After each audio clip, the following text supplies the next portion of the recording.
If you like this video, please give it a thumbs up, comment, and subscribe to my YouTube channel, as well as follow me and subscribe to me on all my other social media platforms.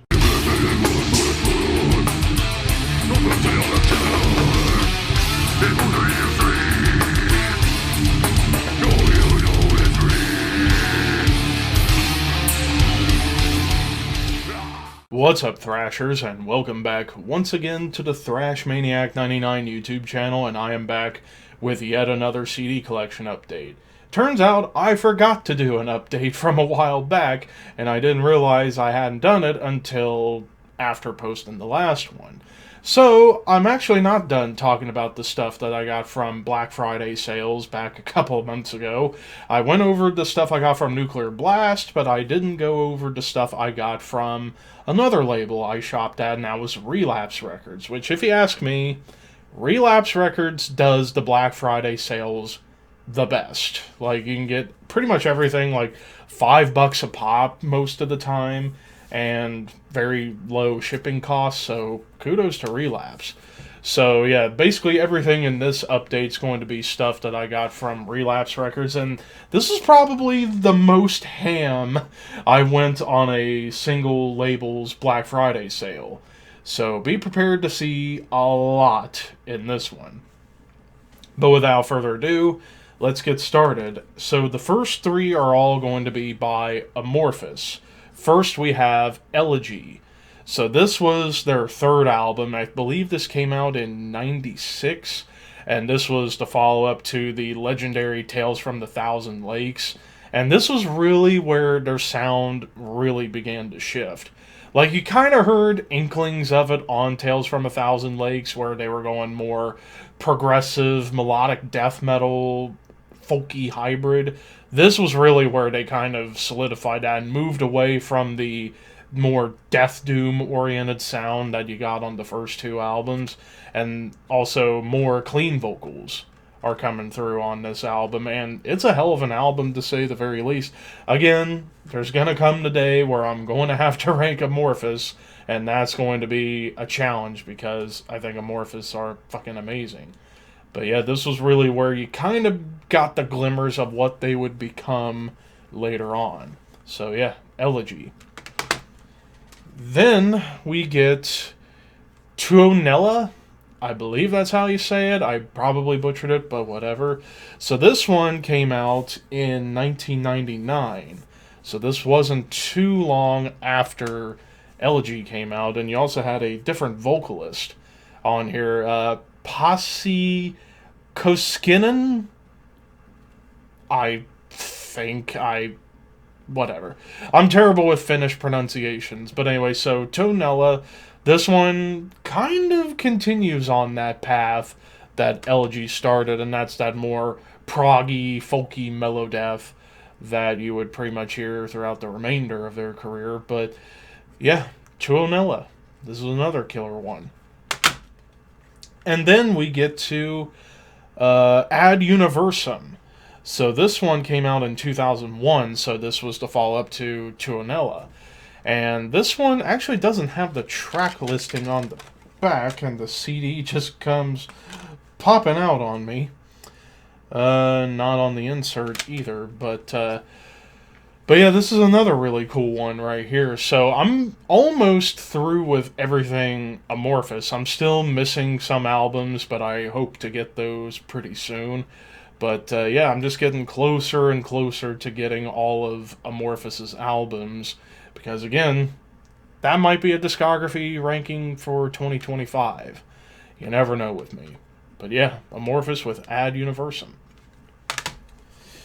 Alright, and now we get to a pair. We get a pair from Exhumed, and these are their latest two albums. We have Horror and To the Dead. Both very different albums from one another, and I've actually reviewed both of these albums on the channel. I reviewed Horror when it came out in 2019, and I reviewed To the Dead when it came out in 2022.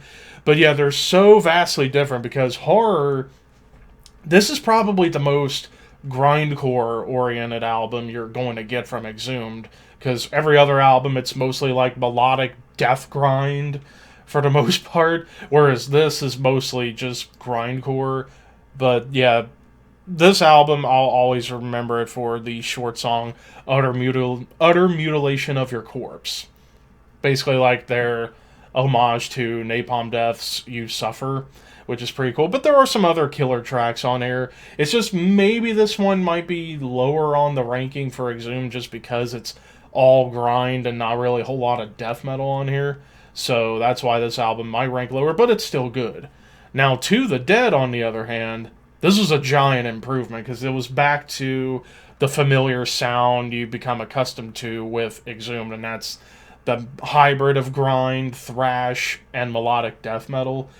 And yeah, this album only 10 tracks. So yeah, 10 tracks long, but man, they know how to write catchy, gory riffs. And also, of course, the dual vocal attack of Matt Harvey and Ross Sewage. Just utter beauty to my ears. I still might make the argument Ross Sewage might be one of the best guttural vocalists out there just because of just how putrid his vocals get, especially with Exhumed and also the other band he's in, Impaled. Definitely you get that out of Ross Sewage.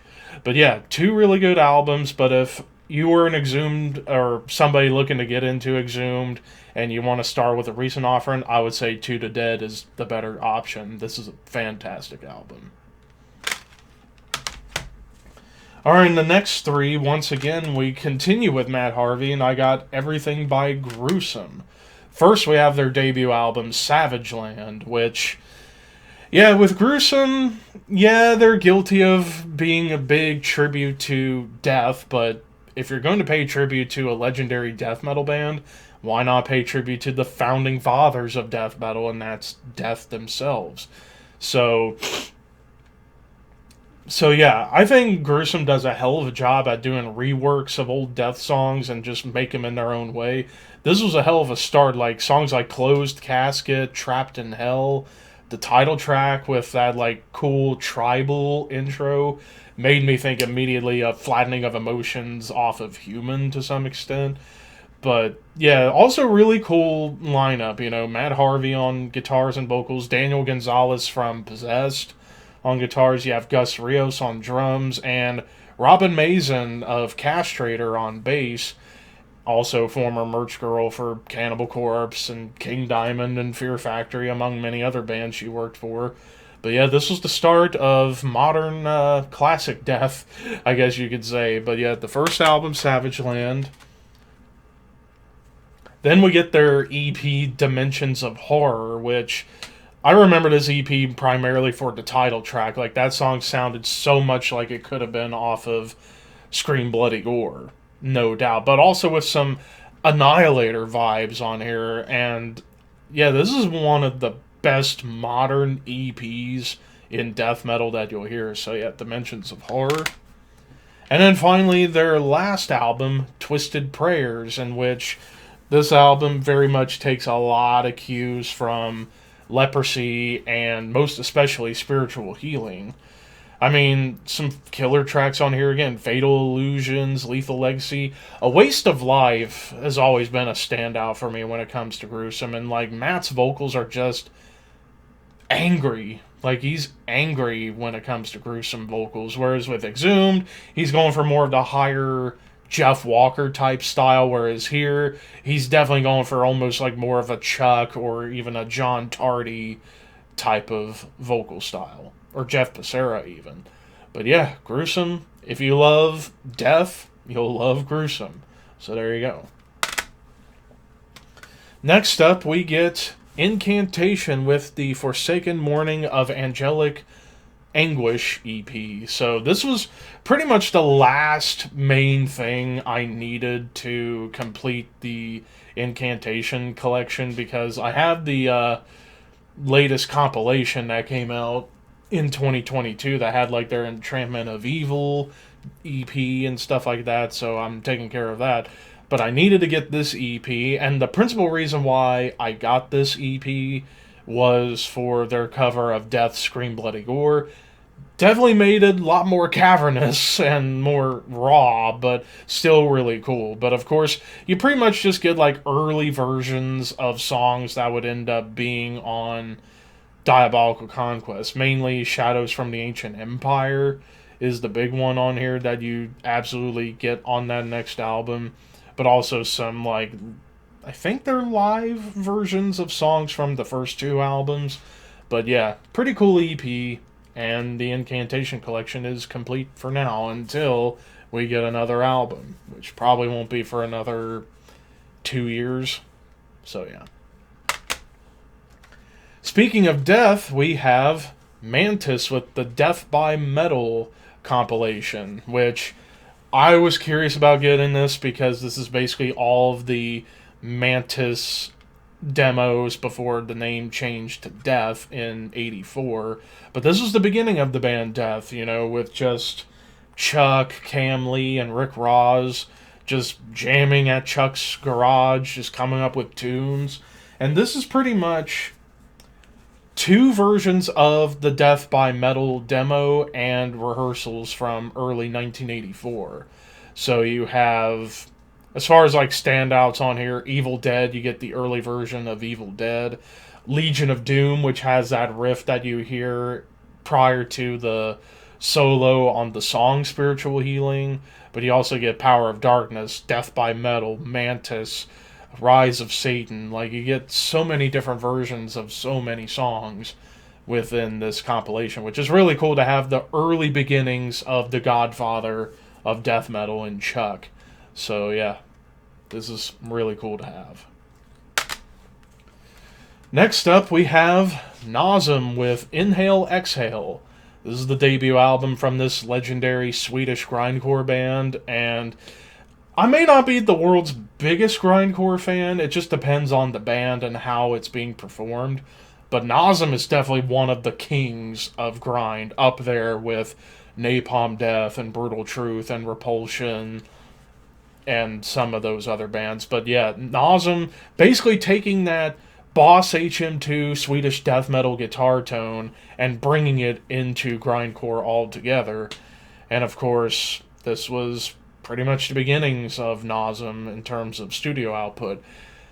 I have Human 2.0 and Helveta, so the only album I am missing now is the last one, Shift, which came out 20 years ago, which is absolutely insane, but rest in peace, Mieszko, who died in that tsunami in Thailand in 2004, which is very, very sad. But it's cool that I'm almost complete with all of Nazam's work. So I'm just missing the last one, and I'll have everything Nazam. But Inhale Exhale, hell of a debut, maybe the best Nazam album, I don't know.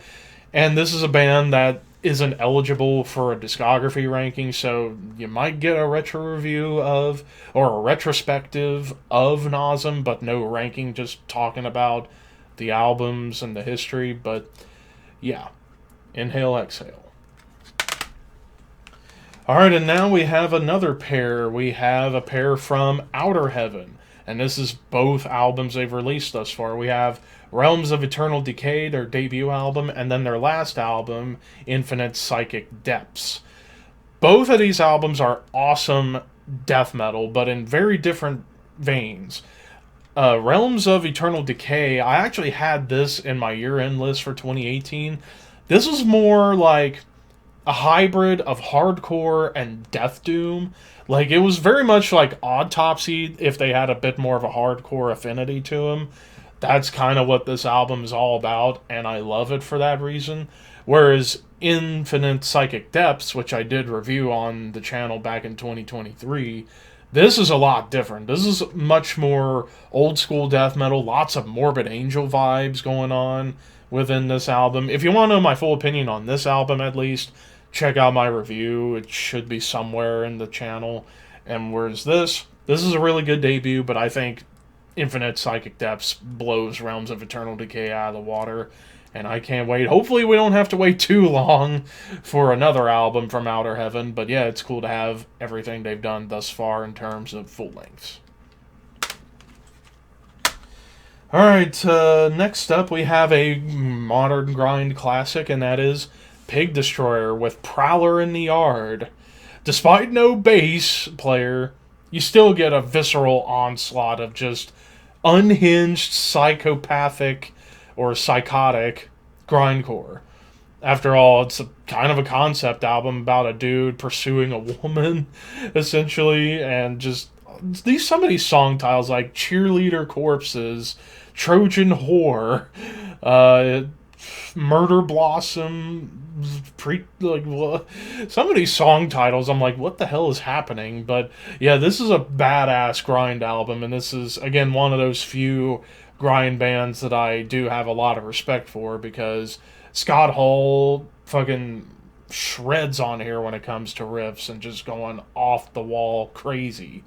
And of course, I believe the frontman J.R. Haynes or Hayes, I can't remember, whoever the frontman is, fucking feral, just absolutely fucking feral on here. And yeah, killer grindcore once again. So yeah, check it out if you haven't. Alright, and now we get to yet another pair, and it's a pair from Razer. We have their debut EP, Armed and Dangerous, and their 5th studio album, Shotgun Justice.